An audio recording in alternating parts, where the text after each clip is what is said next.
the Sixth Form Pathways program, this represents and acknowledges one aspect of the flexible learning pathway approach, namely to be able to support individuals in whatever their stage of learning with respect to the achievement of their personal and or professional goals, exactly appreciating their differences in learning, their differences in competencies, and exactly how it is that the educational system might be able to facilitate them.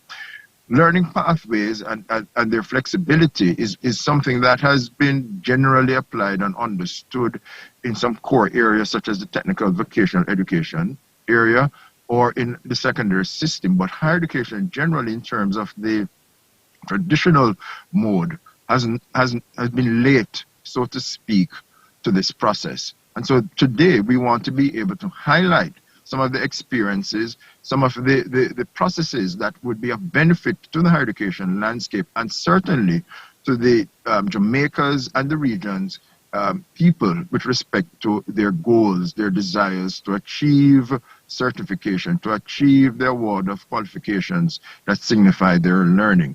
And so today's symposium, we are going to hear from experts, hear from individuals who have experience, hear from their institutions and their experiences, and then certainly the lessons that they will share with us to the benefit of all concerned.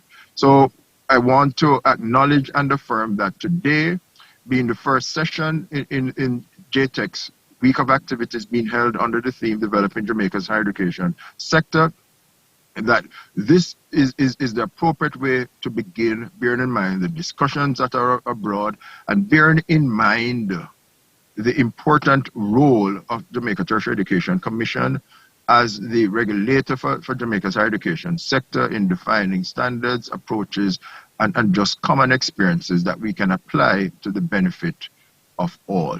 Quality is our hallmark, and we certainly want to assure all that this conversation represents the attainment of an application of the highest possible globally benchmarked standards. So enjoy the discussion, enjoy the interaction. We certainly are looking forward to it as we begin our week of activities. Thank you so very much, Mr. Henry. God bless and be with you all. Thank you so much, Dr. Black, reiterating that this event will provide a valuable opportunity for the creation of a sustainable network of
Do you have a skill?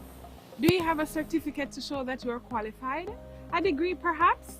Are you wondering what your qualification is worth? If so, you need to know about the National Qualifications Framework of Jamaica, the NQFJ. I am Monique Price, and I'll be telling you about the NQFJ. It is a tool that classifies all qualifications in the country. It recognizes qualifications, knowledge, and skills. The framework describes for you what learners should know, understand, and be able to do on the basis of a given qualification. It was developed as a requirement of Jamaica's Vision 2030 development plan to assist in the transformation of Jamaica's education sector. There are several benefits of the NQFJ. It allows your qualifications to be recognized in other countries. It means if you earned your qualification in Jamaica, it can be legally accepted and easily recognized in another country. It shows the equivalency of qualifications across learning sectors and regions around the globe. It increases access to higher education through flexible learning pathways that recognize formal, informal, and non-formal learning. It sets standards that evaluate the quality, validity, and relevance of qualifications. There are 10 established qualification levels, ranging from Access 1, which is basic, to doctoral studies. The NQFJ covers all learning sectors including general, secondary, technical and vocational, and tertiary education. Plus, it allows for the development of prior learning assessment and recognition, as well as credit accumulation and transfer systems. All qualifications placed under the framework are national qualifications provided by entities legally operating in Jamaica. For further details on how the NQFJ works, please visit jtec.gov.jm or call 876-977-5115. Go higher, move up the levels with the NQFJ.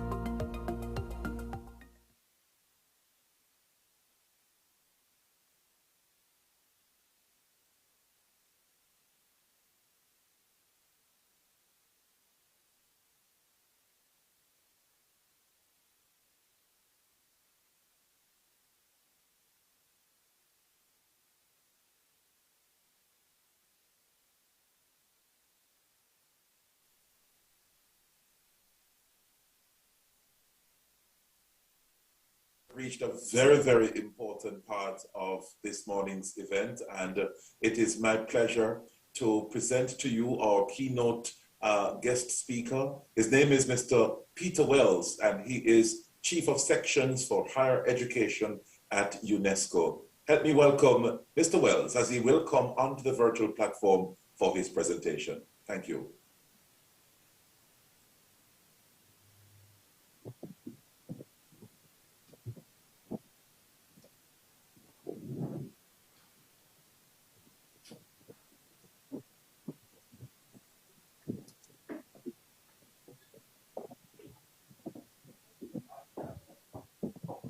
Well, I'm not seeing Mr. Wells any at all. So when we have a show to run, we just have to run the show. I think it behooves me now to introduce the members of the panel for our panel discussion. But Mr. Wells is now on, and we now introduce Mr. Wells, who will give his keynote presentation for today's event. Over to you, Mr. Wells.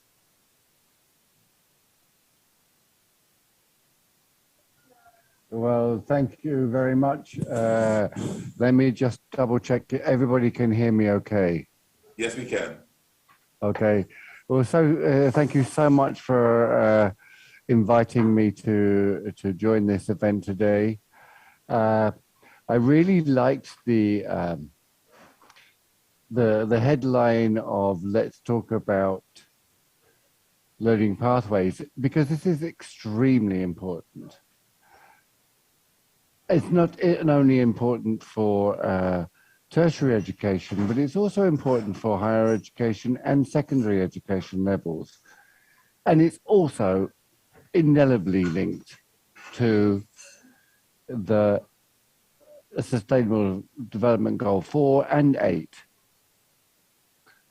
I think one of the things that we should really consider is that I provided a quick title to my intervention yesterday, is that we really are talking about people.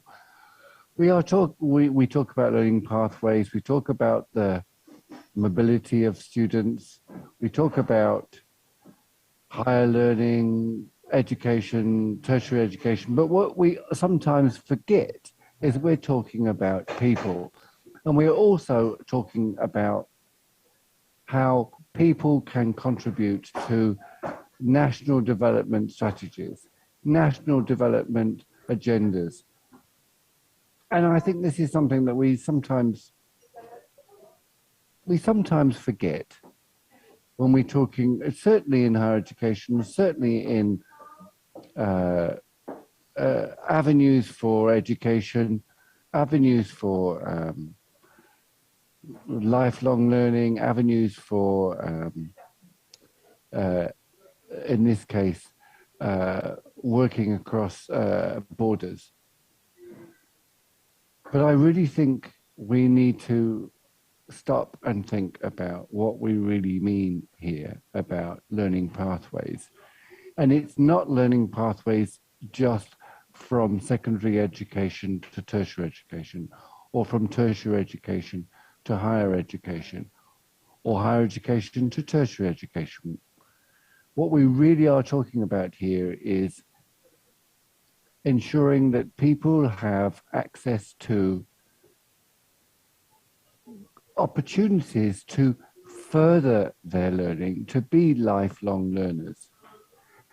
And synergies between all of the different levels of education, from secondary and TVET and higher education, it's imperative that we look at this from a humanistic point of view and in conjunction with national development strategies.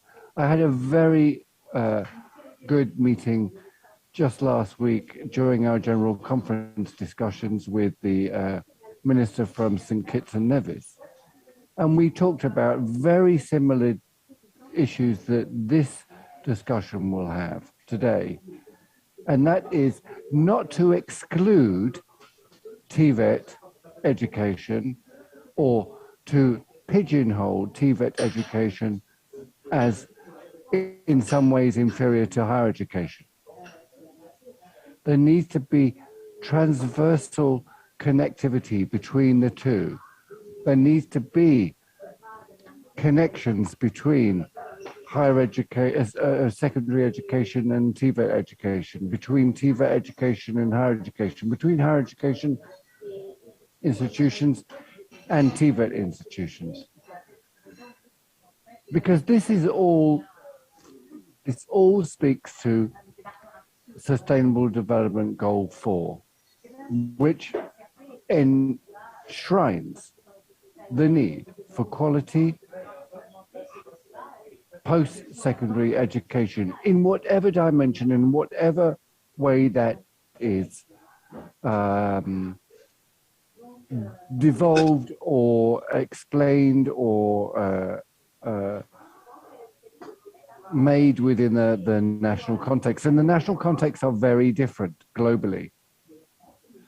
And it's up to the national contexts to decide how they want that to work. But there is one fundamental rule here to be recalled, that learners will be learning throughout life. They may start and go directly into post-secondary. They may not. But one thing is for sure, they will come back to that at some point in their learning trajectories, and I include myself in that. And I include everybody else who's on this panel here. So when we're talking about learning pathways, we're not just talking about learning pathways directly from secondary education. We're talking about learning pathways beyond that for us all, that I can go back into some form of tertiary level education, be it TVET, be it higher education, whenever I want, throughout my career, my life learning trajectory.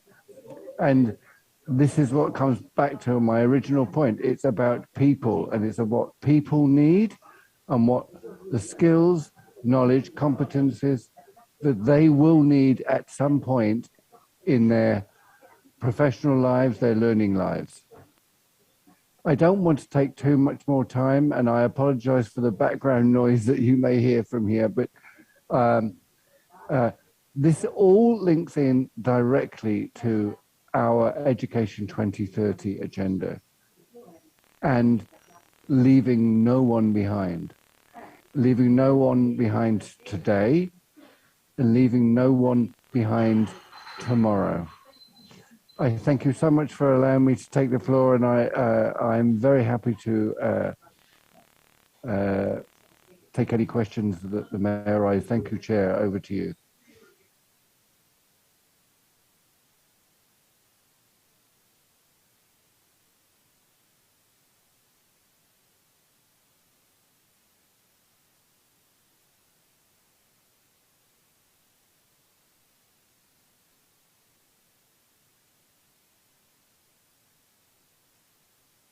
Mr. Wells, are you finished? Sorry, I didn't hear the last parts of your presentation.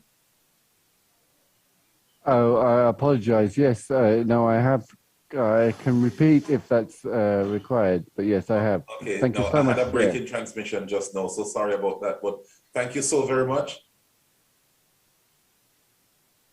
Thank you so very much, Mr. Peter Wells from UNESCO, providing very important perspectives on best practices and how we can assimilate those workable strategies in this flexible learning pathway phenomenon. Thank you so very much. I'm going to invite Mrs. Norda Seymour Hall. I'm going to invite her back onto the call now. She's going to do a quick presentation on developments at J-TEC, and then we go into our panel discussion. Over to you, Mrs. Hall.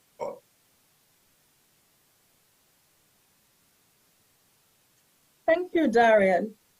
And so basically, we've heard from Peter Wells how critical it is, flexible learning pathways. And we see where many countries across the world are really focusing on ensuring that flexible learning pathways are in place within their countries. At J-TEC, we have basically created standards for assessment and placement of qualifications, as well as foreign qualifications recognition and PLAR.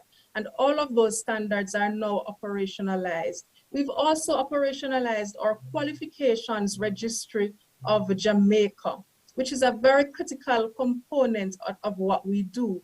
We've also established stakeholder coalition groups to ensure that everyone is aware of what is to happen and everyone has a voice basically in decision making. Right now, we are on our way to developing a national qualifications policy, as well as a credit accumulation and transfer system. We're also focusing on ensuring that the convention is ratified, the convention that deals with the recognition of qualifications for higher education. And I'm sure Mr. Peter Wells will be happy to note that we're in the process of ratifying the convention. We've also developed a Qualifications Registry of Jamaica, as I said a while ago, and this Qualifications Registry of Jamaica is critical for persons to access qualification profiles and to basically have institutional qualifications listed, as well as to request their foreign qualifications assessment services. We also facilitate career development information and information on just the NQFJ and PLAR in general. In terms of our policy, it's our national qualifications policy that is really going to guide us as to what our credit accumulation and transfer system will look like. This is the policy that will basically establish the infrastructure we need to ensure that flexible learning pathways can be accommodated. In terms of PLAR, our standards and guidelines document that has been developed, and we are in the process of finishing our training manual so that all stakeholders can be sensitized. We're also looking at establishing national certification centers in the future that will basically be the hub of information on flexible learning pathways and career development. And basically, we'll facilitate the Jamaica Credit Accumulation and Transfer system to be operationalized through these national certification centers, since records will be maintained inclusive of transcripts and qualifications that are stackable. And so thank you very much. Over back to you now, Darian. Thank you, Mrs. Hall, providing some key background information on developments at J-TEC with respect to the flexible learning pathways.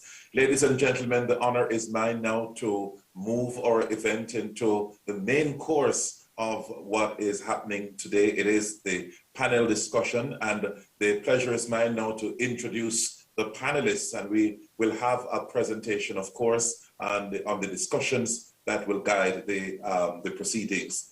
The honor is mine to present to you Dr. Casson Troop. Dr. Casson Troop is the Acting Chief Education Officer in the Ministry of Education and Youth and Information, and a certified leadership development and performance coach. Dr. Troop is a recipient of the Governor General's Program of Excellence for Leadership, the Junior Achievement Champions of Youth Award, and is an appointed ambassador for the government's I Believe initiative. Our next panelist is Dr. Eduardo Ali, Pro Registrar and Deputy Registrar of CXC. Dr. Ali joined the CXC with effect from August 1, 2021. The Pro Registrar and the Deputy CEO leads and strategically manages Western Zone Office in Jamaica, and of course is responsible for research and educational services division, several council committees, education transformation, innovative learning, products and regional and international alliances and partnerships. Of course, the next panelist, one of my former lecturers at the UWI, Dr. Marcia Rowe Amunde. She is the Senior Director for TVET Development and Support Systems at HART. Good morning, Dr. Rowe Amunde. I'm so happy to see you on this call. Our next panelist, Mrs. Jacqueline Walder, Vice Principal at VDTI. Dr. Walder presently serves as Vice Principal at VDTI. She has over 20 years of senior management experience in the education sector in the United Kingdom and Jamaica. Her experience includes leadership positions such as Senior Manager Administration, Director of Learning, Director Monitoring and Evaluation, and currently Vice Principal at VDTI. Our next panelist, Sandy Lawrence, PLA Coordinator at the University of Technology. In her current role, she assesses mature applicants and students to determine their eligibility for matriculation and module exemptions via the prior learning assessment, delivers seminars and workshops in portfolio development and assessment, and coordinates and promotes services offered by the PLA unit. Our next panelist, Judith this is Macfarque Harrison, Pro Registrar at the Michael University College.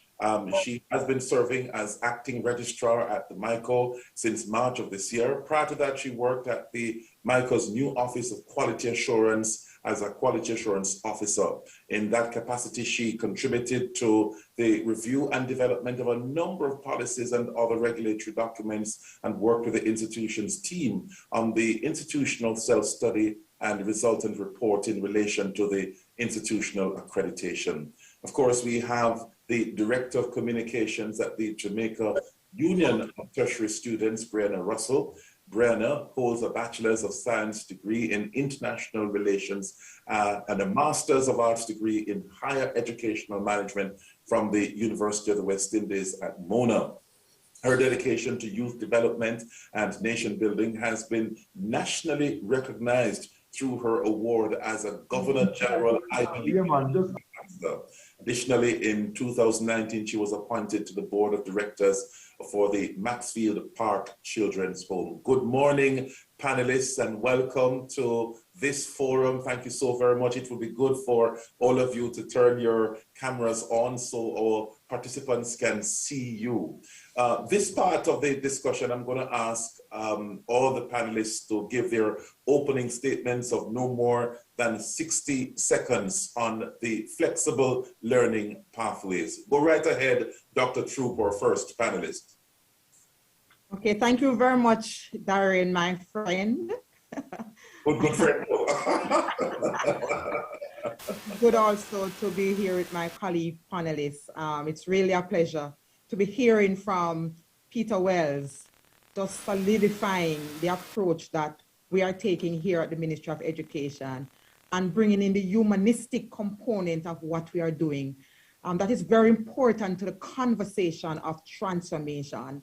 And so the Ministry of Education, as you know, seeks to create productive citizens, socially conscious and productive citizens.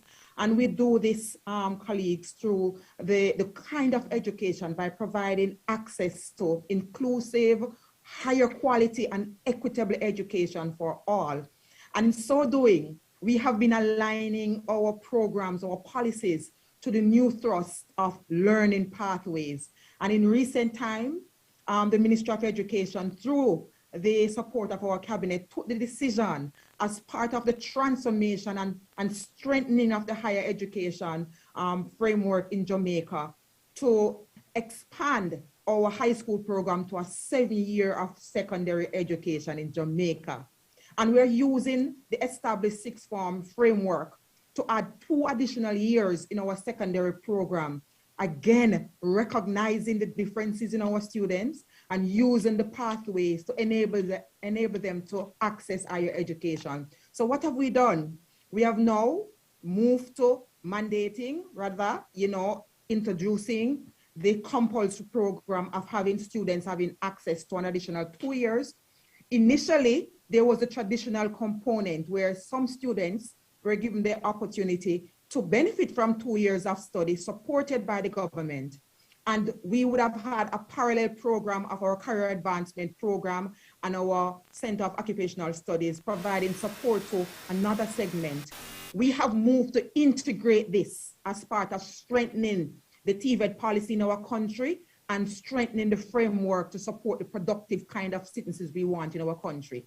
So this is where we are. I now have 60 seconds, and I'm here also to give some more as to the intricacies of the different pathways. We have shared that information with the public, but this is a great opportunity in Jamaica to seek to communicate equivalency across the traditional and the technical pathways in our country. Thank you so much, Dr. Troop. Over to Dr. Ali, your opening 60 seconds.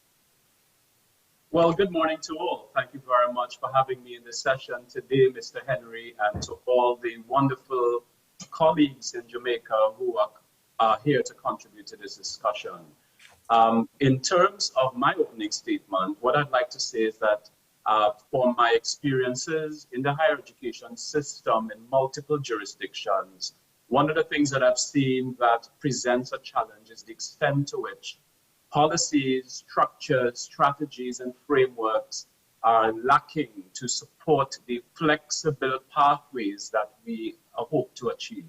And so while institutions of higher education traditionally work to put their own prior learning systems in place and to support prior learning for the students whom they serve, quite often the macro systems within a country, the absence of structures and frameworks, where policies, strategies, and where systems that are misaligned could quite often work against what institutions are seeking to address. And so for us at CXC, it is one of the things that we're actually looking at right now with respect to the design of our awards and the frameworks that support not just the development of flexible pathways for students, but also the extent to which our quality assurance practices at the organization will facilitate effectiveness overall in the delivery of our pathways that we seek to put in place. And so I'm very honored today to be here to share in this conversation and also to learn from many persons who would have obviously been, for many years, been vanguards for prior learning and flexible learning in their institutions and organizations. Thank you very much. Thank you so much, Dr. Ali. Over to Dr. Amunde. Good to see you when you come on, Dr. Amunde. Thank you, Darren. It's good to see you, one of our great educators making a difference out there in the West. I want to applaud the Joint Committee for tertiary, not JCTE, J-TEC, always get them a bit confused, for having this conversation. Flexibility has been very important to the Heart NSTA. We value flexibility in terms of providing various pathways for our learners. It's driven by our flexible learning policy. So there is actually a flexible learning policy in place, and it looks at a flexible organizational structure where we will come up with the programs and the different pathways to ensure that we are reaching all with education and training. It focuses on the infrastructure and the quality assurance mechanisms that we need to put in place to support flexible learning. So it is really flexibility in terms of the delivery. We see the massive shift now to online learning. That is a part of the flexibility, and it's being supported by other modalities. It is as basic as taking learning materials to our students in the rural areas. We also have a prior learning and assessment recognition framework in place, and that is being administered by the NCTVET, the National Council for Technical Vocational Education and Training, and it does recognize this prior learning where individuals who have been in the workplaces for quite some time can be assessed. The gaps that are identified can be filled through various modalities. It can be an oral test. It can be a challenge test. They are required to submit portfolios, and then they can also be certified. We also have the mobile assessment unit. And for me, that is a real good demonstration of flexibility in learning and assessment. So all of these strategies are being put in place, and these programs, in order to ensure that we are really developing our workforce, getting them equipped for work, and not only for work, but also for life. So it is good that we are all integrated and joined up and being a part of the conversation to really promote and to move workforce development forward. Thank you, Dr. Amunde. Over to Dr. Walder. The virtual microphone is now yours. Your opening comments.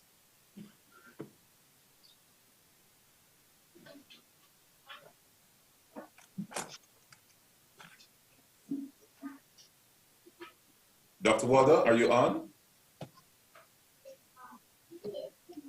Not hearing from Dr. Walder just yet, so I'm going to skip on over and go straight. Yes. Good morning, everyone. I was speaking, but you weren't hearing me. I think I was not. Right, Dr. Walder. Unmuted. So thank you, Chairman, and just to say commendations really for this very important intervention, very important initiative. But we at the VTDI, Mr. Chairman, we have a long-standing relationship with the United Nations Development Program, the ILO, and the government of Jamaica, because we're established some, 30 odd years ago to develop and establish TVET programs at the tertiary level. And so this is very important to us. We're operating within a context of, high youth unemployment, low productivity. We are advancing basically in higher education, but we know that we continue to experience inequalities and inequities. These still prevail, worsened by the COVID-19 situation, and we lack various policies and so on. And so at the VTDI, we really value the whole business of flexible learning because we are a TVET tertiary institution. We design and deliver programs that incorporates both occupational and academic elements. And so we expect our students to understand the theoretical, the scientific concepts whilst they demonstrate competence, and so that our graduates should be able to navigate in a flexible way to enter employment, to create their own employment through entrepreneurship, and also to move into higher level studies. And so therefore we use a number of flexible systems to facilitate flexible learning pathways. We have a pre-college program that we have had in place for a very, very long time, and we use it to increase access to our programs. We have a number of courses in this program to bring persons on board. We have math, English, computer studies, integrated science, and so on. And we also try to develop the employability soft skills, as well as help them to appreciate things like ICT, teamwork, and so on. We ensure basically that we have like a minimum of one subject where persons can access our programs, and then we use that really to kind of help them to move into our higher level programs. And we also accept students on our mainstream programs, but we also help them to address any gap courses that they might have outstanding. We also have a prior learning recognition policy that we've always used, and this is to help the adult population who has prior learning or certification or work experience to access our programs at the VTDI, to gain exemptions from courses pursued, and to obtain advanced placement where appropriate. And so for persons to be eligible for this, they don't typically satisfy our minimum requirements for our mainstream programs. They've got to be at least 23 years old, 5 years work experience or so, and also have relevant certification. And we use assessment methods such as interviews, proficiency tests, and also we ask them to submit a portfolio of evidence.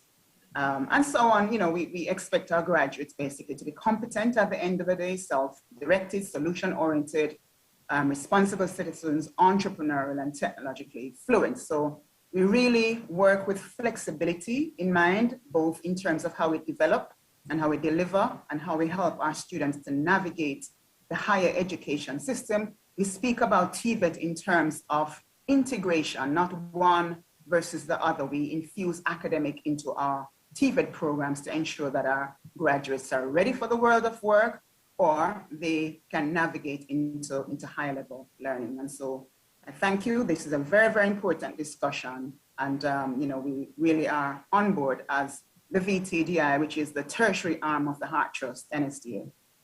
Thank you so much, Dr. Walder, for providing the VDTI perspective. And I'm going to bring the virtual microphone now to Sandy Lawrence. She assesses quite a bit of prior learning candidates, and we'll now hear from her and her opening comments. Morning, everyone. Good morning. Thank you, Chair. I want to say thanks to J-TEC for this initiative, because this conversation is long overdue, I believe. And so I'm happy to be a part of it. And I do hope that coming out of today's discussion, we can be able to make some positive predictions, some positive pathways for us to proceed as we seek to educate our nation. At UTEC, flexible learning pathways is something that we hold dear. And we not only apply our policies to allow for flexible movement within our courses of study, but we also have policies that drive matriculation using flexible pathways of entry.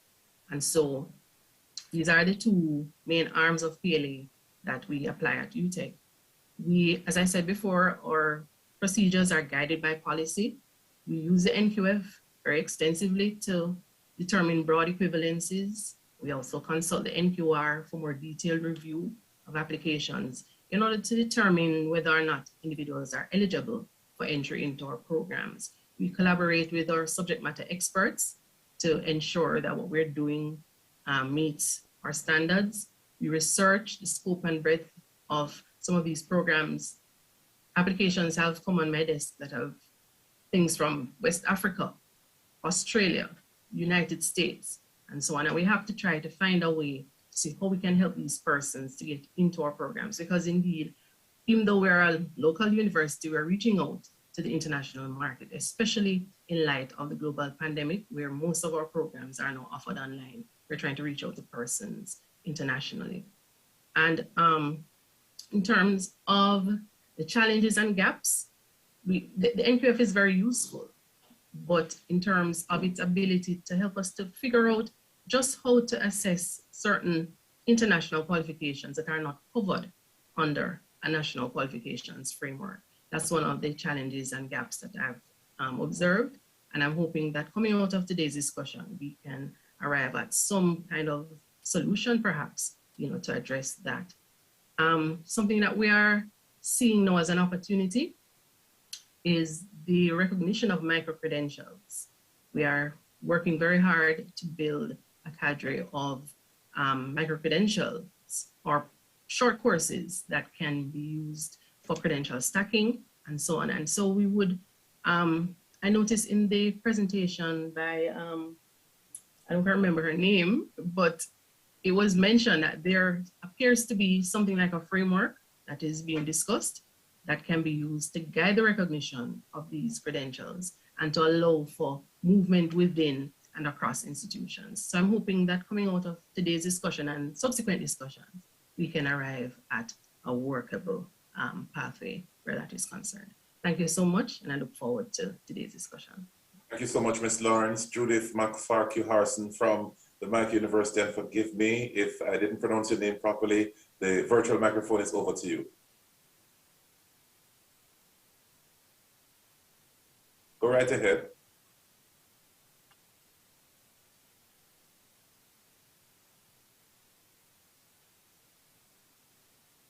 Judith?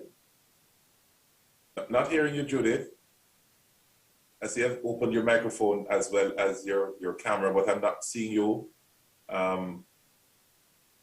Judith? All right, we may have to come back. Judith, are you there now? Okay, all right. I'm seeing. Okay, yes. Go right ahead. Thank you. Thank you. My camera not only does this pink thing every once in a while. I'm sorry, I don't know why I chose to do it today, but sometimes the microphone chooses not to work, so I had the backup ready. Okay, that's fine. Go right ahead. All right, thank you very much. And I said you can take the son off the name. It's just McFarque, as if that wasn't complicated enough. That's fine. That's fine. Forgive me. That's okay. Perfectly fine. Still Judith.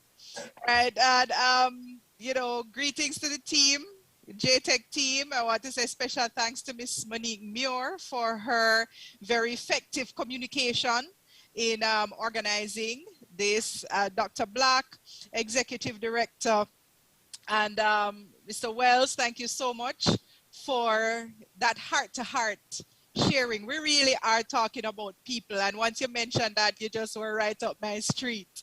The MICO is pleased to be a part of this discussion because we have been for some time part of the solution. Not only have we participated in facilitating CAP and COST programs and now part of the Sixth Form Pathways program, but we also have our own pre-university men's program. Mr. Henry nodding quite vigorously there. Yes, sir, your picture is still on our website. No. Yes, and the other pre-university programs, all of these are facilitated through the School of Continuing Studies, which is specially geared toward this.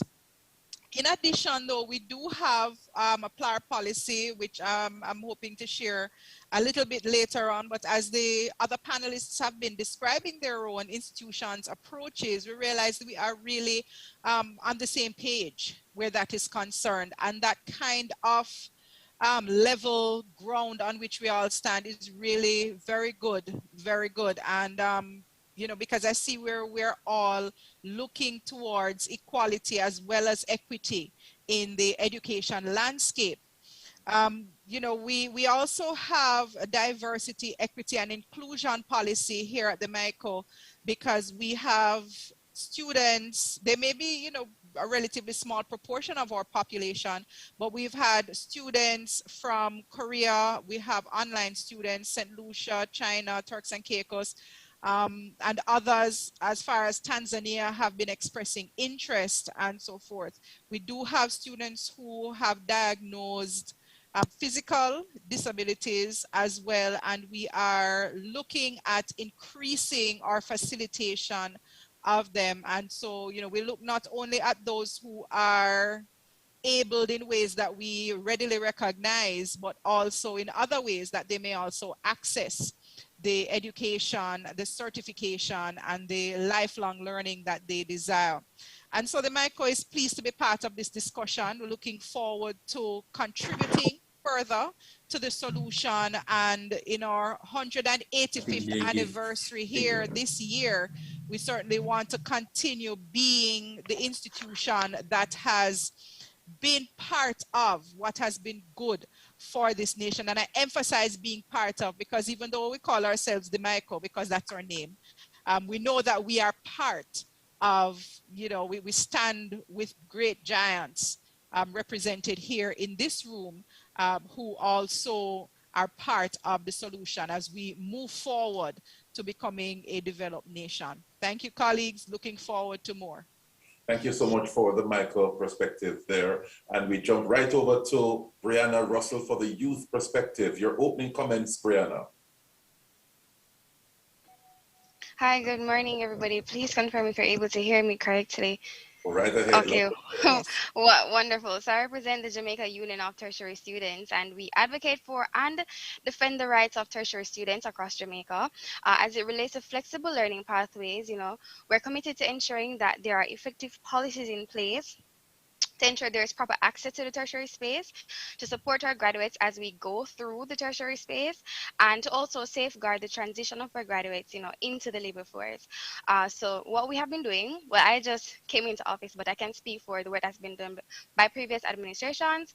So at the onset of the COVID-19 pandemic, we would have advocated for the implementation of zero-rated platforms so as to support remote learning at no financial cost. As we know, the COVID-19 pandemic would have plunged us into a virtual reality, and it also highlighted issues such as the digital divide, and a lot of our tertiary students were disenfranchised. So this is something that the union took up and we advocated for, and we successfully implemented. Moving on, while we commend the various higher education institutions for the transition to the virtual space, we also realize that there needs to be standardization in terms of how e-learning is delivered, because transitioning or moving a face-to-face curriculum online is not necessarily e-learning in stress sense. So what we have been doing is working with the J-TEC to develop a standardized document that governs virtual delivery of the curriculum. That's something that's in the works, so hopefully we will be able to have that up and running by next year, hopefully. And yeah, we have a national think tank coming up in November to hear from our students and to hear the challenges that they are facing, and to also propose solutions to policymakers, because at the end of the day, we exist to serve our tertiary students, so we have to ensure that we play our part in communicating their needs, their challenges, and the solutions so that policies can be put in place for our welfare. So that's it from us. Thank you very much. Let me go right into my questions, Dr. Troop. This one is for you. How has the system adapted to embracing the flexible learning pathways in light of the pandemic and its impact on the entire breadth of the system? Well, it has been a very difficult adjustment. Treating with the pandemic in itself has been very difficult for our educators and for our students, but I must pause to recognize the teachers in how they transitioned and pivoted in respect to training, building their capacity to navigate the virtual space was really, really refreshing and encouraging, and we must pause to commend them, and that's part of what has made the flexibility very, very, impactful in terms of what we were able to accomplish. So there are many persons who may say that we are still not reaching several, but I can say that we still are meeting and reaching many of our students, up to 75, 76% of our students sometimes. And that is happening because our teachers have extended themselves into allowing for the online virtual space, into modifying, how they gain access to assessment, how students are in their own homes, videotaping themselves, doing their demonstration. That's a part of the flexibility that has never happened in our education system. And we have seen the COVID situation pushing our educators to think critically and be willing to move away from the strictures of the physical space. Dr. Amunda, you want to contribute to that part of the discussion, the adoption, particularly delivering TVET via the online hybrid, online blended modality? Certainly. we have had to make the massive shift to online learning, and we have forged partnerships to assist with the capacity building of our instructors. So we have had to engage the Commonwealth of Learning, and they have come in and they have trained our instructors as facilitators, and then they are then able to help their peers.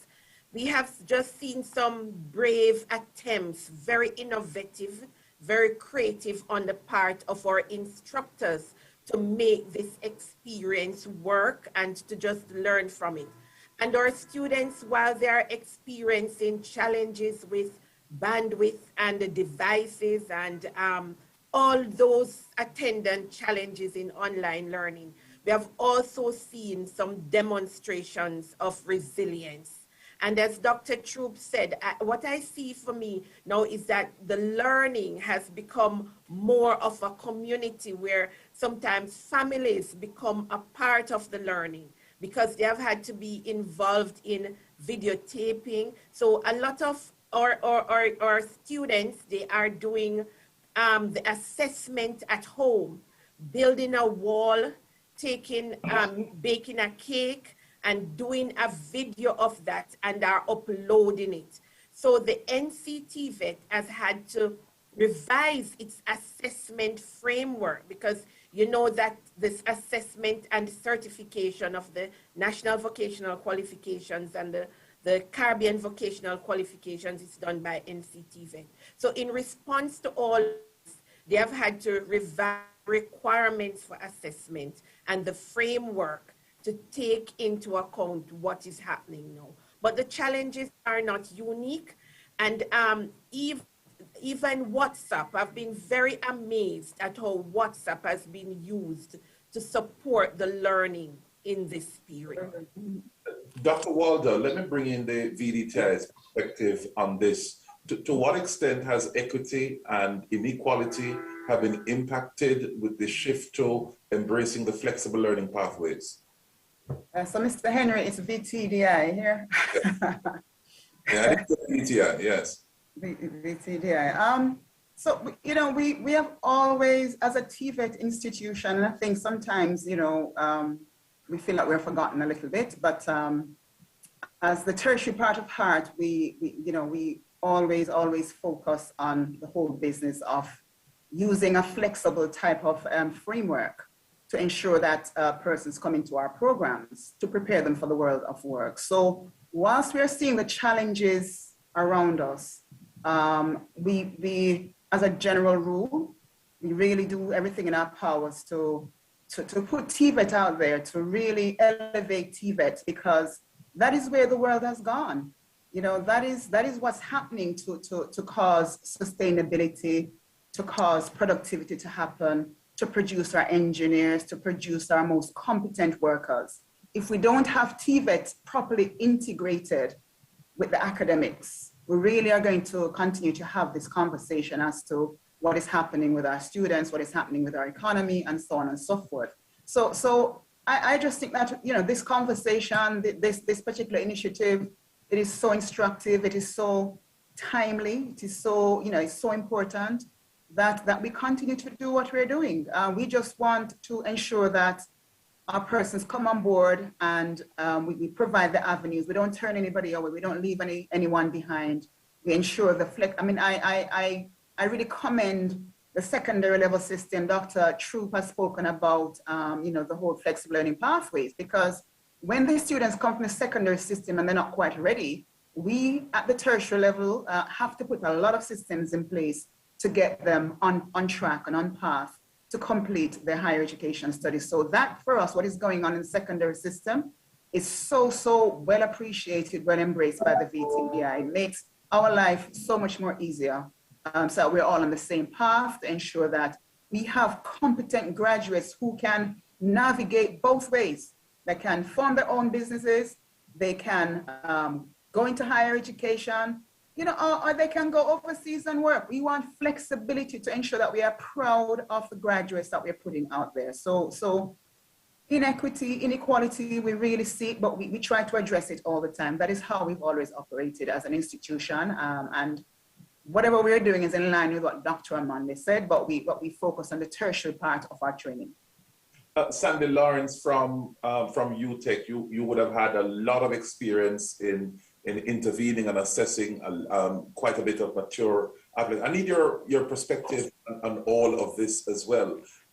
Flexible learning pathways in a time of COVID-19, in a time of a global pandemic, systems are shifting significantly. J-TEC's perspective.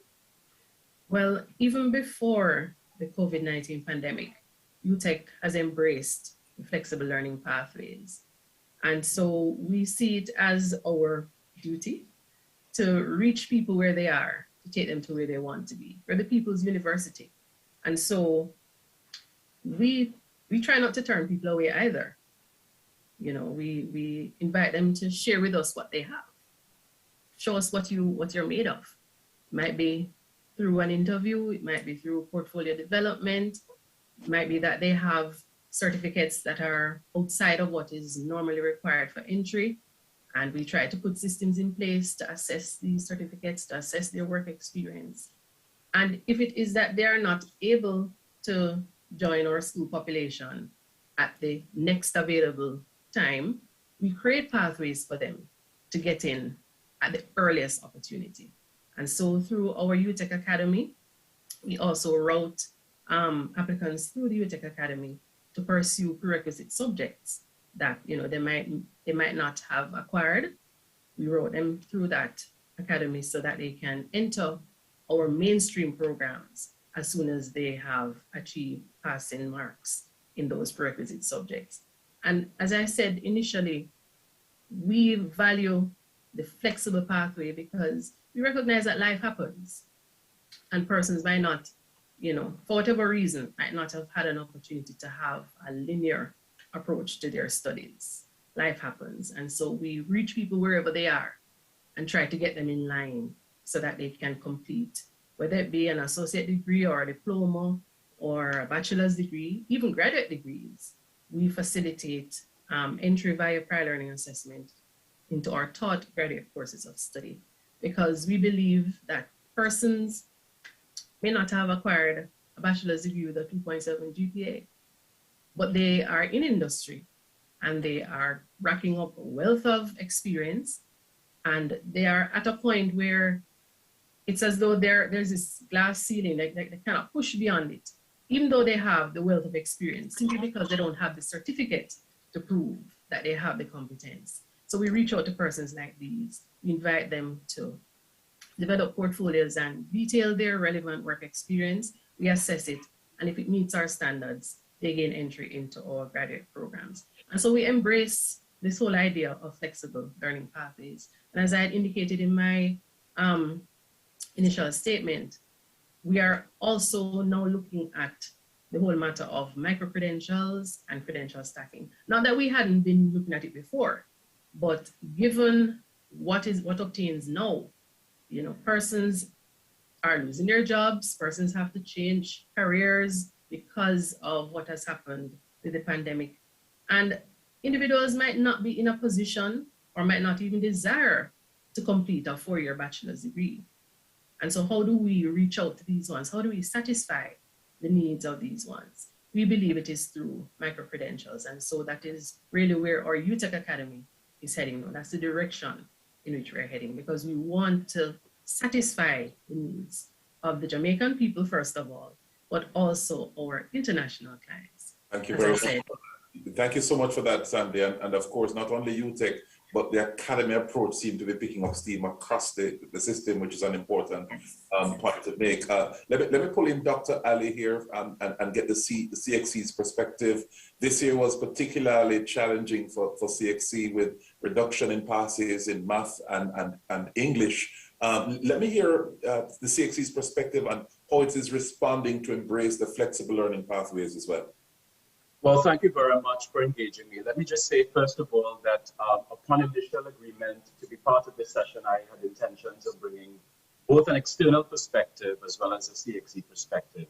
So I'll try to marry the two together, because I think from research, I think there's a lot that you can draw on to guide the way in terms of how you construct institutions to respond to the issues that society faces.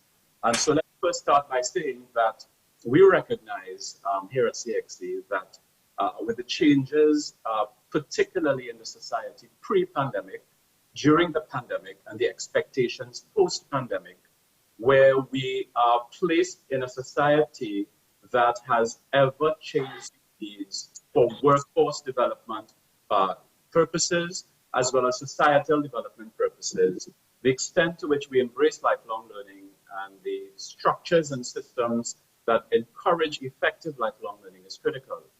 We recognize that seamless education and training systems and pathways are very important for countries. And so institutions and awarding bodies like CXC will need to design or reconfigure their awards and the pathways that they create for students within a system to access multiple awards. So while traditionally at CXC, we have established qualifications and subjects that are aligned to those qualifications with specific subject matter content, now that we are moving into Industry 5.0, where there is in fact a tendency to look at human empowerment systems married and coupled with the role that machines play, particularly in regard to the new constructs of our society and the workforce demands. It means that every single qualification, award, and subject needs to respond. And so transversal competencies are very critical now, because while we may want to look at STEM subjects generally in terms of the value that they bring to a learner who is accessing science, technology, mathematics, educational opportunities within the school system, and literacy subjects are important, the extent to which the content is reflected across other areas of learning where knowledge is acquired is critical for those students to be able to gain the skills in mathematics and literacy across all disciplines. So while we have looked at this generically in terms of the systems we have at CXC, we need to consider how we design carefully those specific awards that caters to opportunities for students. Now, CXC's focus in its new mission, its new strategic plan, guarantees that we partner with institutions of learning across the region. And so teacher training colleges, TVET institutions, universities and colleges, who all deliver pathways for students, whether they're at the post-secondary level or engage with ministries of education who deliver pathways for secondary and primary students, we are expected to engage those partners as we craft our and structure our awards, so there is no repetition to what is taking place within the system. And so some of these are the things we have to consider when we think about alternative education, alternative assessments. We consider competency-based awards that facilitate learning, not just within the CBQs that we are so proud to partner with Cantor and the regional institutions that support the establishment of CBQs. But we also have to look at the flexibility of choices that are available to learners as they engage in the opportunities available to them. Thank you so much for that, Dr. Ali. Let me turn to what Micah is doing with respect to getting our young men into pre-university, pre-college preparation program. Judith, I need right here. I want you to share with us, because this is an important avenue for providing flexible pathways as well for our young men. What's been the experience? What's been the take-up? And what's been some of the challenges? The pre-university men's program, as the name suggests, helps to qualify these young men who do not fully matriculate. And through the School of Continuing Studies, we do have a number of these options, as Ms. Lawrence has been describing with the J-TEC Academy. I guess our School of Continuing Studies would be the parallel to that. we actually launched on Saturday evening a mentorship program also for the young men. And so you have mature men, some of them who have been through the program. We have actually PUMP graduates who have gone on to the master's studies after university, first degrees here, who have gone into leadership in various institutions across Jamaica. And so it is an entry point for them. But the program is more holistic. It's not just about education, it's about nurturing, it's about preparedness for life, for leadership, the focus on men in a school that has a male director, male program coordinator, and so forth. And so it really is a community that provides for them in a number of ways. Financing is a challenge that we do have, but we have a very responsive department, the Office of Alumni and Development, and they do source and facilitate scholarship and sponsorship opportunities for the pre-university men's program as well as students in other programs. And so the uptake has been good. I can't, off the top of my head, no, I can't tell you what the number is for this cohort, but we do have, I believe, the third cohort coming up. Pre-COVID, we had the our annual October 5K run walk for PUMP, and that certainly was an exciting event to, something we always look forward to as a part of the fundraising for them. But we try as much as possible that it's not just about getting subjects. It's not just about, paper. It's not just about classes. I mean, there's so much more to the program for these young men, and we've seen them really grow and develop and move on to attain things that outside of PUMP were just a dream for them. Thank you. I want to get Brianna's perspective, particularly the youth perspective, more important. Morning, Denver Finnegan. Morning. Brian. Yes. And Peter Wells wants to come in. He has I'm coming to Peter Wells. I'm coming to Peter Wells, but I need as much participation in the very limited time that we have. But Brianna, let me hear Brianna's perspective. A lot of young men are shunning tertiary education at this point. What is happening? Share some perspectives with us with what is happening with our young men.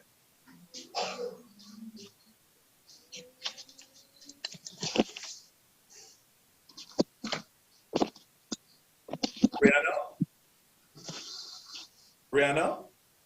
Not hearing Brianna.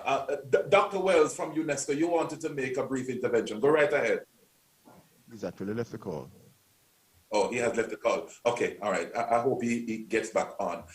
Dr. Troop, as a CEO, I need to pose this to you. In 2019, the Statistical Institute of Jamaica released its labor market survey, or its labor survey, and it revealed very troubling information with respect to certification across the labor force, particularly the 24 to 54 age group. And the data is very frightening that 54% of that cohort of people who go to work every day do not have any kind of certification. From a policy point of view, how is the ministry responding to this? Thank you very much, Darian, for that. And this is precisely what the Sixth Form Pathways program is supposed to address. We are aware that our prime working age people of this country, 24 to 54 age group, are without certification. And so we had to look back at how our secondary program is organized to expand the opportunity of, for our young people to exit the secondary program with certification, so we can address this issue of lack of certification, exiting the secondary level, and also to facilitate entry into higher education. So here with the Sixth Form pathway, we have the traditional classification or pathway where our students have the opportunity to pursue their CAPE certificates or their CAPE diploma or the CAPE associate degree They also have the opportunity to pursue the dual certification in the City and Guilds Engineering Diploma Program and the CAPE Advanced Technology Program as well. We have also integrated in that. In Pathway 1, the OADs, the Occupational Associate Degrees, are now available to our learners who would want to pursue the competency-based, technically oriented program, and who are also qualified to pursue the classical program. So here we have opportunities being expanded. We also have, as a policy response, a technical component. So you may not have the 5 or more CXC subjects that we rely on to offer the classical or traditional component. But here we have students who can access additional training opportunities and certification by pursuing their TVET programs or the CVQ, by pursuing additional CSEC, by pursuing their CAPE certification, and will be provided with the flexibility of moving across pathways. That's part of the response of the ministry. And we may have another set of students who may not be able to get any certification in the CSEC or our City and Guilds offering or our NCTVET offering at the first go. But here the ministry cannot leave any student behind. Not now, not tomorrow. We have a responsibility to create learning opportunities, and that has been integrated in the sixth form pathway program, where a student who may need to go back and focus on the language and literacy development, and also to earn a skill in certificate in the NCTVET or the NVQ. And it is beautifully aligned with our national qualification framework. So here we are. If you exit the system with a level 2 or level 3, you are on that structure.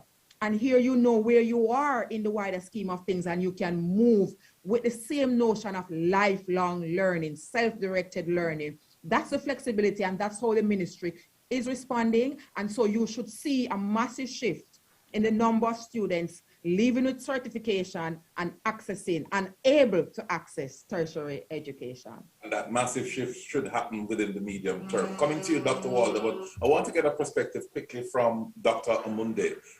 Is this adequate to get our workforce prepared for the future of work? I think what is necessary is that we are all integrated in doing it. So what Dr. Troop just spoke to, there is a role for that. And we can't have too many strategies. So we have to realize that as institutions, we are all involved in promoting and moving workforce development forward.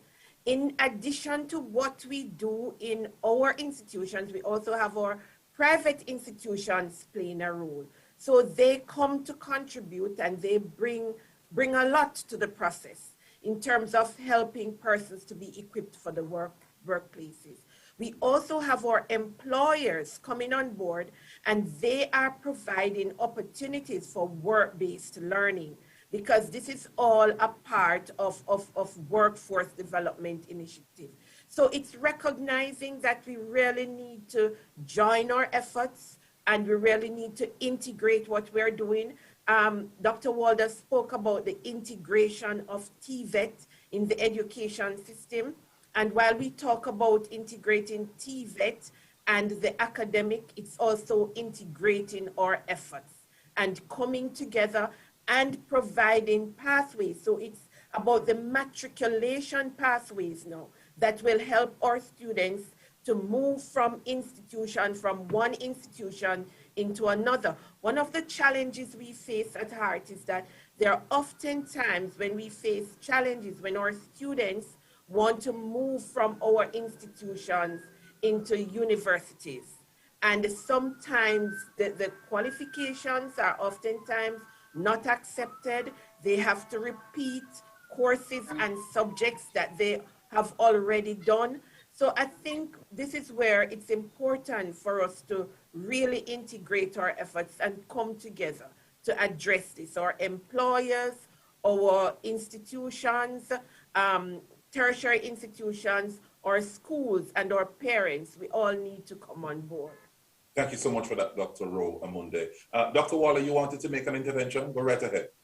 Yes, and those points that Dr. Amande just made, they are so important. And whilst we are having all of the various interventions and strategies to facilitate greater access, we should also look now to see what are the systems that we need to establish to ensure that students stay on track and we don't lose them, and hence the whole business of them not, achieving certification, because quite often those are the little things that are missing and that they're so critical. So at the VTDI, we have a very robust tracking system in place as something that I think we should look at. We need to track in a very kind of strategic way when students actually enter the program, so that if they're falling by the wayside, we can pick that up very quickly and do the relevant interventions. We don't want to put a lot of strategies out there and want to ensure we're integrating our efforts so that the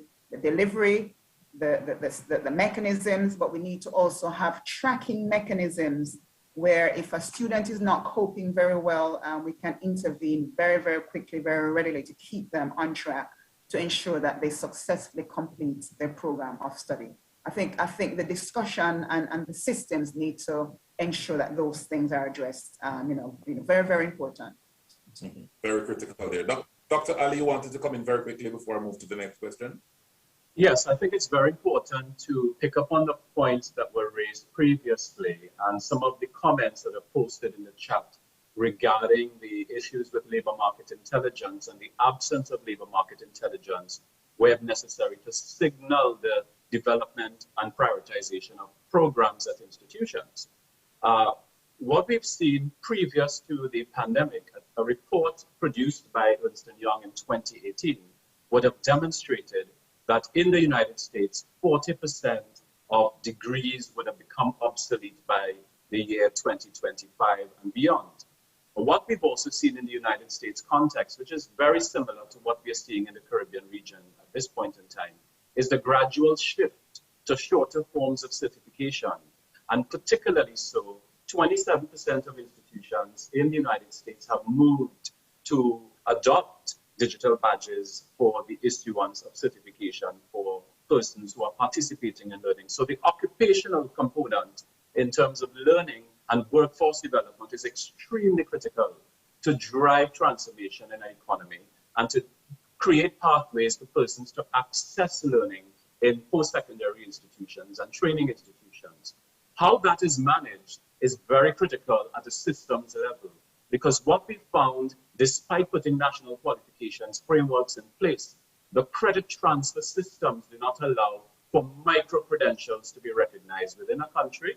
And so the value and of micro-credentials that have been seen to be placed in other jurisdictions where persons may be accessing them outside of country and are moving in country with those qualifications presents huge challenges if you do not have quality assurance systems in place.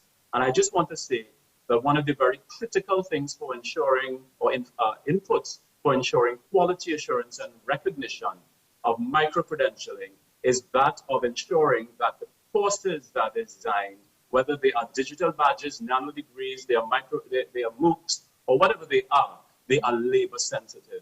Mm-hmm. And so the data is extremely important at the country level to support employers, but also support institutions. They can partner together and design very useful micro-credentials. And at CXC, we are looking at exploring that as well in terms of not so much our students, but those people who are part of the ecosystem at CXC, teachers and assessors and examiners and all of them, to support their professional advancement in that area. But through partnership.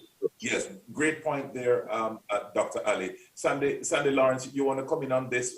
Denver Finnegan raises some very important arguments about parity of TVET as well within the system. Your perspective?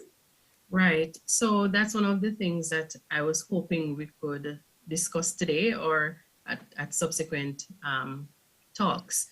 The whole matter of recognizing and assessing micro-credentials so that they can facilitate movement within institutions as well as across institutions. Because like I said, J-TEC, we're really trying to build that aspect of our flexible pathways. And we really wouldn't want to not be able to accept students from other institutions, nor would we want to restrict our students from accessing education elsewhere if they so desire.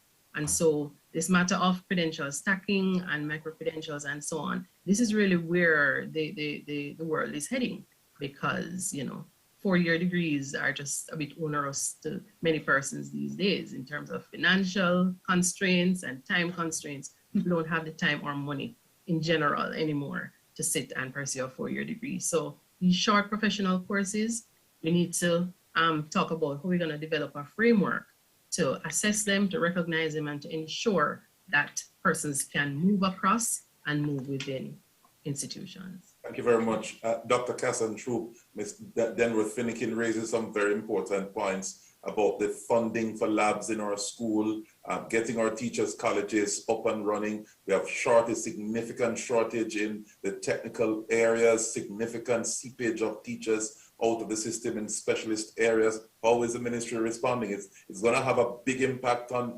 embracing the flexible learning pathways. Yes, definitely. But you know, Darren and colleagues, the movement of teachers is nothing new to the education system globally. And it is not something that we can stem at any point with respect to what is happening in terms of the pursuit for quality standard of living. So it is something that is here to stay, and every education system has to pivot and respond. Now, there are some brilliant opportunities that the pandemic has brought to us. It is said that in every challenge, there is a seed of opportunity.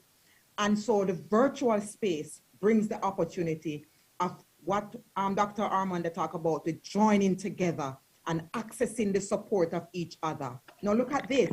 The virtual space gives us the opportunity to pull on the skill set of those teachers who are at the VDTI. It gives us the opportunity to pull on the technical and vocational trainers at the Hard Trust NTA. It gives us the opportunity to pull on the TVET experts in the Caribbean Maritime Association. It gives us the opportunity to pull on the skill set of the labor force, those in the private sector who may not want to be teachers, who may not want to come full-time, but can give me 2 hours each week to demonstrate, to showcase, to enable. This is what we have to capitalize on and not look at the limitations that we were faced when we were only thinking, being in the physical space. And so this is what the Ministry of Education is doing, harnessing, pulling together, joining up. If you just listen to the wonderful conversations taking place here this morning, you see that there are several wheels turning at the same time. We just need to pull it together as a sector to enable the human development capacity that we all seek. All right, I'm going to open the floor shortly for questions. So I'm going to move to that very, very quickly. I know some burning questions are bubbling over there. Dr. Walder, you wanted to make an intervention. Yeah, just one quick point to Dr. Troop's intervention a while ago. So Dr. Troop, what you said, I mean, so important. But I also want to say that because we really have gone TVET integration, when you look at the new standards curriculum, I mean, when you kind of like look at the strategies, we are speaking about TVET integration. And I think the VTDI, for example, needs to work closer with your office, I think, in terms of identifying the teachers, those skilled teachers that are needed in the system to ensure basically that, you know, we are guided, we are training the appropriate teachers, we are training teachers properly in competency-based methodologies, so they understand not just the curriculum, but how to navigate in the physical space and how to navigate in the online space using the whole business of competency-based principles, because that is where the country has gone, quite frankly. But we do need to work closer, I think, together as a tertiary institution that has really been embracing TVET over the years to a system that has now totally gone where I think VTDI has gone many, many years ago. So we need to talk, Dr. True. Definitely. Yes, And you would know that we have actually started the associate degree in teaching to focus on building the skill set of our teachers to be delivering the competency-based education and assessment and training. So we have started, so we will definitely continue. this. So I just want to say that we offer a program in Bachelor of Applied Education. That is really ongoing, and we use it to capacitate the Ministry of Education teachers, and we need to bring on more specialization areas. And I think Mr. Finnick had mentioned as well that we need more skilled teachers. So I think that's where we need to go. We need to strengthen what we have as well as bringing on other programs. So definitely a meeting basically is in the mix. Awesome. Join up approach. Dr. quickly. Just very quickly, in addition to all that has been said, I really think we need to have more discussions around the national qualifications framework. I don't know the extent to which institutions are taking it on and embrace it and making it work across the system to facilitate seamless transfer across levels. So I think there needs to be greater visibility, marketing, promotion, and seeing how the national qualifications framework can work at the institutional level. Awesome. So that we can have the matriculation. If I can intervene, Darian, quickly. Dr. Amanda is so right. Dr. Amanda is so right. And that is why we're even having this conversation. Because what we've done right now, we have a group of institutions that are being piloted. They're actually putting the qualifications under framework. And that is why we created the Qualifications Registry of Jamaica, so that all qualifications in Jamaica can be placed under that framework. And that is why the standards have also been developed for assessment and placement of qualifications. And we spoke about justification of need earlier. That is so critical because we have to be able to justify why we're offering certain qualifications. We have to be able to say, what is it that we are doing to ensure that persons have proper access and so on. And so all of those standards are in place to assess the qualifications, to ensure that they're correctly placed. The standards have been developed. Some qualifications are currently being piloted. Cases on the pilot program, UCC is also on it, EXED is also on it. So it's a process. And we're also developing the Jamaica Credits Accumulation Transfer System. And at the same time, as I pointed to earlier, the qualifications policy. And I totally endorse what Dr. Roe Amonde is saying about marketing. And that is why it's critical that all the pieces come together. And we're also looking forward to placing the qualifications from all the institutions here on the framework. We've had discussions with some of you already about ensuring that one discussion that we had with Dr. Amonde's group is ensuring that the customized certifications as well that workplaces offered are on the framework. So it's a step-by-step process. It was launched in 2017 and we know that there was a lull. We have the staff now and we're ready full speed ahead. COVID-19 has come, the whole new world. Sorry to talk so much, Darian. I think I'm basically done now, but basically I think we're all in this together and we'll get it done and we're determined to ensure that it's done. Thank you, Director of International Relations. Dr. Ali, you've had some experiences in Trinidad. I want you to summarize and cap some of the challenges and opportunities that you have encountered. Quickly. Okay, so basically, in terms of establishing a national qualifications framework, one of the challenges we felt or we found was that there was a misarticulation between the macro qualification designs that you expect from a qualifications framework and the lifelong learning system. So while you may have established a parity of esteem between traditional TVET qualifications and the academic qualifications, the professional development stream, the continuing education and articulation schemes are quite often not considered. And so where you have micro-credentials, for example, and pardon me for speaking about micro-credentials, but I believe there's a tremendous value in terms of what they could bring to revolutionizing higher education. There is an absence of understanding how those are to be articulated within a framework. The institutions, what we found is that during the pandemic, I had done a survey when I was at the Accreditation Council of Trinidad and Tobago with the institutions in the sector. 90% of the public institutions in the sector had tremendous challenges with financing tertiary education, with program design, given the changes they were experiencing or moving to remote and online learning. And of course, many of them as well would have had challenges in terms of student issues that would have surfaced, particularly for at-risk students. Okay. And so those issues need to be taken into consideration in terms of program design.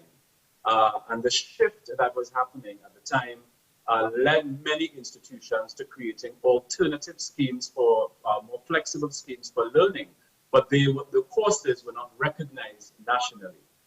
That is the problem that you may find in Jamaica if the micro-credentialing system does not establish some level of comparability with the existing qualifications framework. And New Zealand and Malaysia have gone far ahead in terms of looking at the number of credits to be aligned to the framework. So for micro-credentialing, you look at an average of 5 to 40 credits within those contexts, and those are assigned maximum level of credits for persons within particular areas to transfer to higher education institutions. In the region, we need to get it right, and I think we need to have some more discussions as to how that works within the system of higher education. Thank you. Sandy Lawrence, I give you 30 seconds.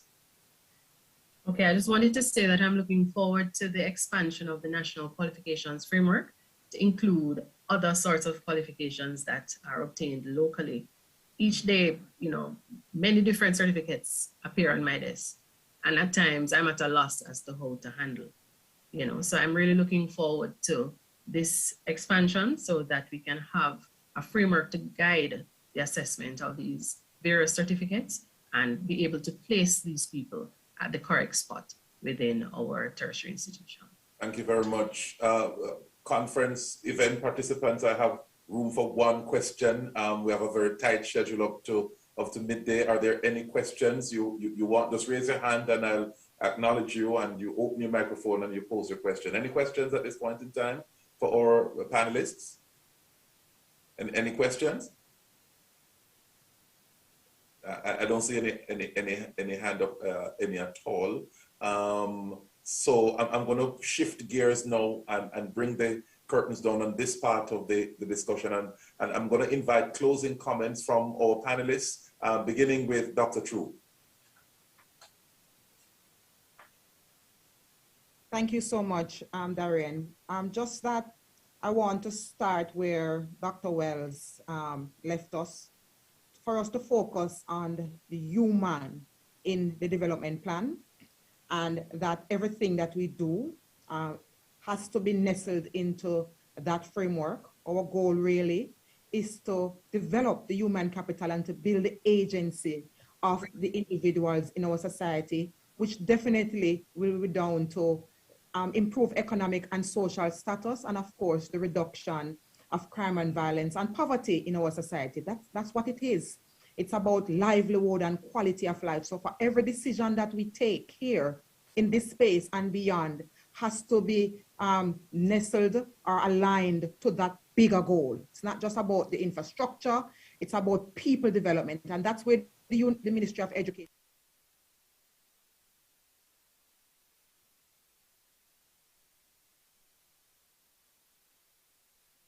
21st century demand, where the world is going, to make sure that our graduates in Jamaica can stand. We have a beautiful 2+2 structure here in our community colleges. We have had the parallel system of CAP and COS. The Ministry of Education has now pushed that into alignment for integration and, of course, the full strengthening of TVET in our country. We have work to do, Darian. We have a culture to change. We talk about parity of esteem. There are many persons who are not prepared for that. So that's part of the culture change and the reality that we have to face. There are many persons who are intimidated by the fact that just the word sixth form has now been shared across different learners, for want of a better word. And so we have those things that we are treating within our culture. But the government, the ministry is consistent. We want socially conscious students, productive graduates. We are prepared to work with our sector. We are prepared to continue the conversation. The joined up approach is very important if we are going to transform this country. So we continue to listen. We continue to have the conversations. We are flexible in design. So each school may look differently, Darian, and that is okay. We are also going to build on the opportunities of the pandemic. We are going to pull on skills. So you, Darian, I know you are an effective communicator. You have been teaching communication studies, right, Mr. Ale? You know him? He has been very excellent. We're going to pull him from Montego Bay, and he will be reaching several schools at the same time to make sure that we can pull on the limited skill set. This is what the 21st century requires, moving beyond borders. That's what the Ministry of Education is doing, and we are grateful for the support. Thank you very much. Parity of esteem indeed. Dr. Ali, your closing comments, and I'll give you... Well, thank you very much. And I think Dr. Troop would have raised the issues of the need for that linkage between the cultural change required and the impact on people. And by people, we're looking at teachers, administrators, students, the parents, all the stakeholders who are in education. And so to bring about that requires a clear consciousness of what it means to have flexible learning within flexible organizations. So we need flexible ministries, we need flexible agencies to support the change, and we need flexible institutions. So the extent to which the philosophy of what flexible learning and flexible working means to institutions, the extent to which we look at the options available to students and we create alternative pathways, and the extent to which we have articulation of systems. So there's comparability and there's a clear understanding of how you can move from one system to another. The extent to which we look at competency-based learning, not in just in terms of the vocational aspects of occupational aspects of learning, and the extent to which we ensure that formal education embraces competency-based learning and facilitates flexible opportunities for students and teachers as well to be trained and developed, will help in terms of taking the systems forward. So I agree with Dr. Troop wholeheartedly. The culture change is important, and the people who are part of the systems and the partnerships that exist across organizations in the sector is what will make this all happen. Thank you so much, Dr. Ali. Dr. Amunde, your final 30 seconds. I'm very heartened about the discussion, because one of the areas that came to the fore as we were talking, as we went through, it's skills and TVET. And for many of us, we have known the challenges and that we have been having with technical vocational education, where it is seen as for those students who have not done well, a second option. But we are realizing that our students can now have meaningful lives. They can be transformed through quality TVET programs. So as we are having the discussion about flexibility, this has been a core value at the Heart Trust. How can we provide access for all? What are the different programs that we can put out there? So there is a lot of focus, even before COVID, on what we call job qualifications programs that are directly aligned to the jobs. And then we offer the necessary certifications along with the full programs. The heart of our philosophy is really competency-based education. And one of the major areas of competency-based education says, it is not what you come with, it's where we take you. So we are forced to come up with flexible pathways, flexible programs, flexible modalities to take our graduates to where we want them to go, to equip them for life and to equip them for work and for life. So this is a real meaningful conversation. We look forward to the national qualification programs, seeing our institutions embrace it, attending to their different contexts, even as they do this, but allowing for seamless transition so our graduates can really move across the system. And by this I mean our TVET graduates, and get higher level competencies, because many of our industries are calling for higher level qualifications. The focus can no longer just be at the lower level. And it's not only the technical areas, but also the metacognitive areas. So I think it's good that we can really have this conversation. We see technical vocational education being very important, even as we talk about, as I said, not only the programs, but the systems that we are putting in place, the systems for the development, the assessment, and the validation of the programs, the accreditation of the program. So very good to J-TEC, and I look forward to continuing this discussion. Looking forward to indeed. Dr. Walder, you go right ahead with your closing comments. 30 seconds. Yes. Yeah, trust me. I think it's been said already, but I just want to add my 2 pennies worth. You know, we want to ensure basically that we have human capital in Jamaica that's ready for the 21st century workforce. We want to address the economy. We want to have Jamaica to be an economy that we're proud of, to address some of those social issues that plague us, you know, the whole business of poverty and crime, which goes hand in hand. We need to have pathways that are flexible, that are smooth, that goes across educational entities. We want to ensure basically that we have mechanisms as well to monitor and track our students for success. We don't just want to have the systems in place where we bring them on and then we lose them. Very important that we ensure that they're certified at the end of the day. We want to ensure that we equip our graduates for decent living. And finally, for me, we need to ensure that we strengthen our resources. We strengthen the capabilities of our teachers, given the new dispensation. We want to ensure that we have the right equipment, the labs and so on, to ensure basically that we are treating with the whole TVET integration in keeping with world-class standard. We want to ensure that we get it right, and I look forward to be part of this continuing conversation as well as the strategies. Conversation will continue. Sandy Lawrence from UTech, your final comments in 30 seconds. Yes, thank you, Darian.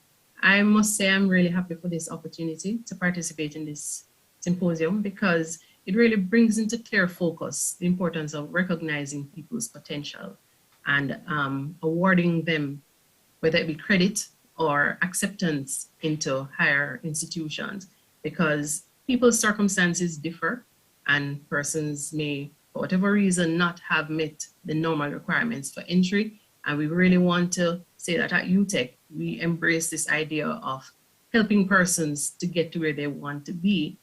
We, however, want to ensure that standards are met, and because this cannot be done in a haphazard manner.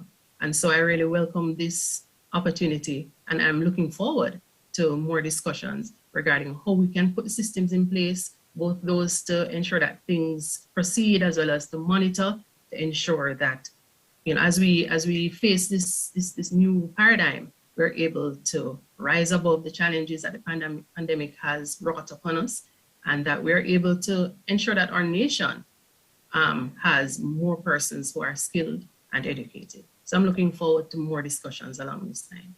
I'm looking forward to, indeed, the final comments from the Michael. Judith, you're on. Go right ahead in your 30 seconds. Thank you. I'm a biology educator at heart. Before all of this admin work, biology was, and it still is, my thing. And so there are some concepts in all of this that really come across just as so ecological to me. And so in my wrap up, I just want to, some buzzwords that I think encapsulate some of what we've been speaking of. In our diversity and human creativity, we need responsiveness. And this responsiveness, in order to be sustainable, requires structure, requires partnership.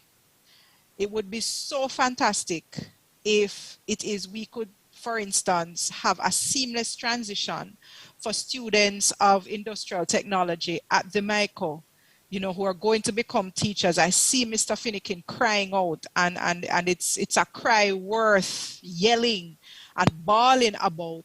and then just seamlessly transitioning to UTEC to you know, continue a program that we're in partnership for.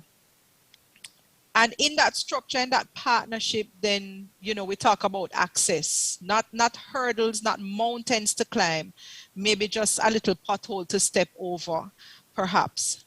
And then I think the next step, because we're speaking here of the education landscape, but as part of the cultural shift, I think the next step is to have employers recognize the value of these credentials and not to continue the thinking that they are lesser than my Bachelor of Science in Zoology and Botany, that really and truly is, it needs so much more in order for it to be applicable to the workforce.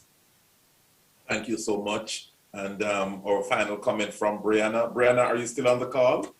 Yes, I'm here. I've been on and off, but I've been catching most of the discussions. Thank you. Your final seconds. Right. So it's very refreshing that institutions represented here are actively and committed to, you know, ensuring we have flexible pathways for our tertiary students. I just want to implore all organizations and governmental agencies to do greater collaboration with the Jamaica Union of Tertiary Students, because we do work with our peers, so we understand the challenges that they face. And I think the information that you get from us would be very beneficial in crafting policies that can be beneficial to us. And we look forward to more legislative framework that supports our students' smooth transition through the tertiary space and into the labor market. So this was a refreshing discussion from what I was able to hear, and I look forward to being part of, you know, more in the future. So great job, J-TEC. Refreshing, thought-provoking, lots of ideas, lots of perspectives. We have looked at best practices. We looked at strategies. We looked at how the qualification policy will extend to embrace the flexible learning pathways. Thank you so very much, panelists. You have done an awesome job in providing the intellect, the rigor, and the know-how from your neck of the woods. And we really want to thank you for contributing to this course. We really hope that the best practices will be packaged. Dr. Troop, you have some work to do, and we're on board with you. It's a partnership, and we want the best for our education system. Thank you so very much. I now entreat you with a musical presentation from Vanessa Mclean. So ladies and gentlemen, sit back and enjoy this musical presentation. Then we come back on the other side and close out our morning's event. Thank you. Good evening, everyone. I just was sitting back to listen to all the presentations. And I want to remind you that reggae music is Jamaica's greatest export, which has been successfully transplanted our culture around the world. And I hope in all your flexibility that you will have some learning for music management and, you know, with regards to the reggae industry, and so it can benefit the Jamaican economy. So I'll start with my musical presentation now. Are you hearing me? Yes. Go right ahead. Okay.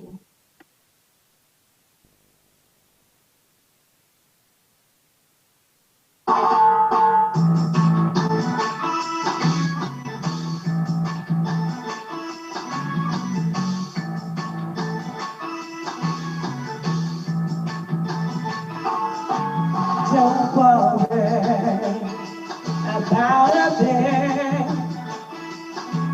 'cause every little thing is gonna be alright. Then you don't worry about a thing, 'cause every little thing is gonna be alright. Rise up this summer morning, smile with the rising sun. Three little birds beside my doorstep, singing sweet songs. The melody's pure and true, saying, this is my message to you. Singing, don't worry about a thing, 'cause every little thing is gonna be alright. Singing, don't worry about a thing, 'cause every little thing is gonna be alright. Rise up the small morning, smile with the rising sun. Really the bird sits beside my doorstep, singing sweet song a melody pure and true. So yes, this is my message to you. Singing, don't you worry now about a thing. Me say you don't be worried now, 'cause every little thing is gonna be alright. Me say you don't be worried now about a thing, 'cause every little thing is gonna be alright. J-TEC, everything is gonna be alright. With your programs, one love to you from IT, Vanessa Mclean. Thank you very much for having me. Thank you so much, Brianna, Vanessa, everybody on the call. Everything, every little thing about the flexible learning pathway will be all right as soon as Dr. Troop spend all the money and make sure the policy is all right. Thank you so very much, Vanessa. You have been so awesome providing this nugget of information following our awesome discussion this morning. I'm going to invite Dr. Damien Black to come back on the virtual platform for his closing remarks and on the way forward.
Hello?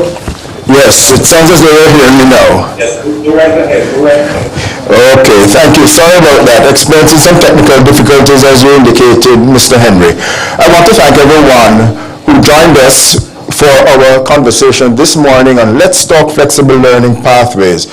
I think we had a rich beginning with the sharing from Dr. Peter Wells, head of UNESCO's Global Section on Higher Education.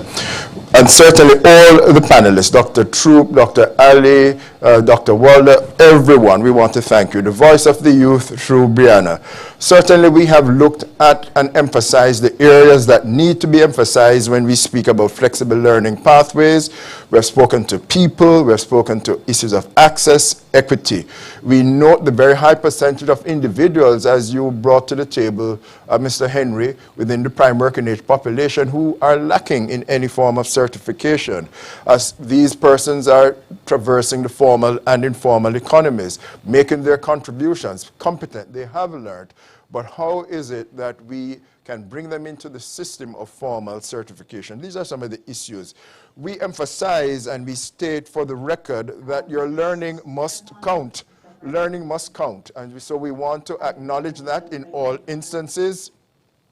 We want to acknowledge that in all instances, and we want to emphasize the use of labor market intelligence. We want to emphasize that we will be bringing into the formal system and acknowledging stackable credentials.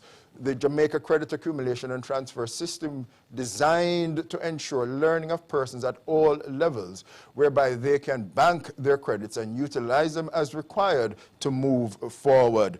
Flexible learning spaces in partnership with our institutions so that we might be able to facilitate learning, facilitate the assessment of individuals, and to assign the credits. At the policy level, as you would have heard, we will, the Ministry of Education, Youth and Information through the Minister, Honorable Favour Williams, has affirmed the move towards establishing not only a national higher education policy, but also a policy that will assure the qualifications system and the qualifications on offer here in Jamaica. Full implementation of the National Qualifications Framework of Jamaica. We are moving at full speed, and we have had some significant conversations with a number of critical players, including the Private Sector Organization of Jamaica, Human Resource Management Association of Jamaica, the institutions, among others. The systems are being built out.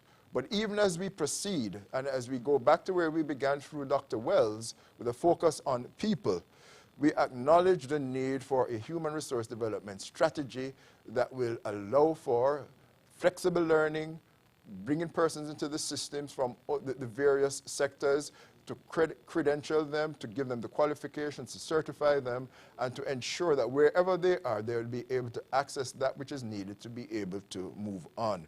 We emphasize and we concur with Dr. Troop in noting that we must ensure that we do a better job at certifying those within the secondary system so that their pathways throughout will be enabled. We are focused, and this conversation is about people. The conversation has begun, and this symposium is a rich start to this week of activities, and certainly we look forward to the continuation of this conversation. On November 30, we will be furthering the agenda through our human resource development strategy, a discussion on workforce certification. We will be sharing those links and further information so that you would be able to join us. Thank you so very much for all that you have contributed this morning to Jamaica Tertiary Education, the commencement of J-TEC Week, in which we focus on our theme, developing Jamaica's higher education sector. Let's talk flexible learning pathways. Thank you very much. Thank you so much, Dr. Black. Awesome way to bring the curtains down on today's symposium. I'm going to be sliding out of this meeting into another meeting shortly, and I'm going to invite Anthea and Dwight to move the vote advance. Thank you so very much.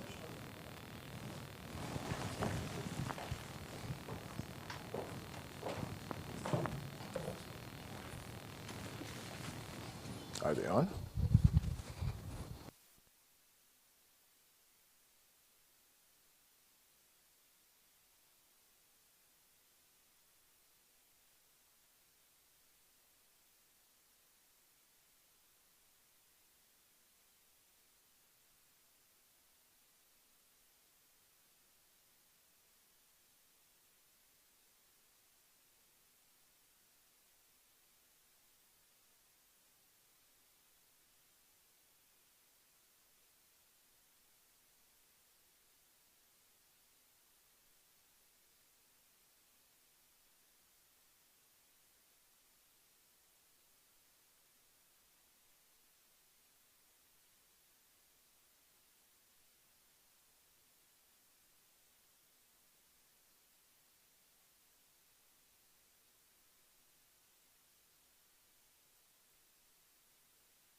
Good day, I'm Gabrielle Thompson with an item of interest just in.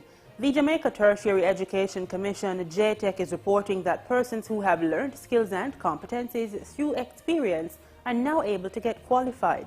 This is done through the Prior Learning Assessment and Recognition (PLAR) component of the Commission's National Qualification Framework of Jamaica, NQFJ. The PLAR identifies, documents, and assesses prior learning.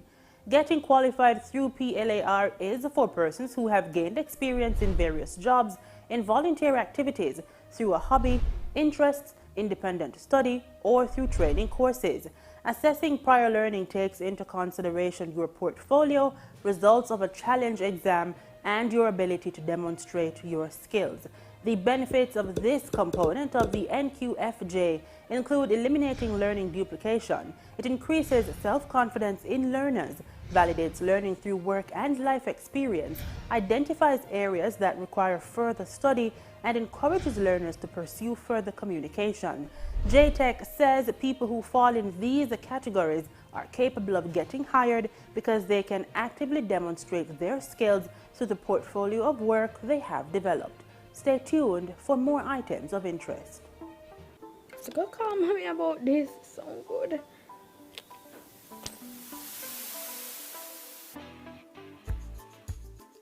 Hi, mommy. Were you watching TV? Yeah, breaking news just came in to say that you can get certified based on your experiences, skills, and portfolio. You remember when you were thinking about getting certified in domestic work? Yeah, well, you can contact J-TEC because you've been doing this for a very long time. All you have to do is visit their website at www.jtec.gov.jm, or you can call them at 876-977-5115.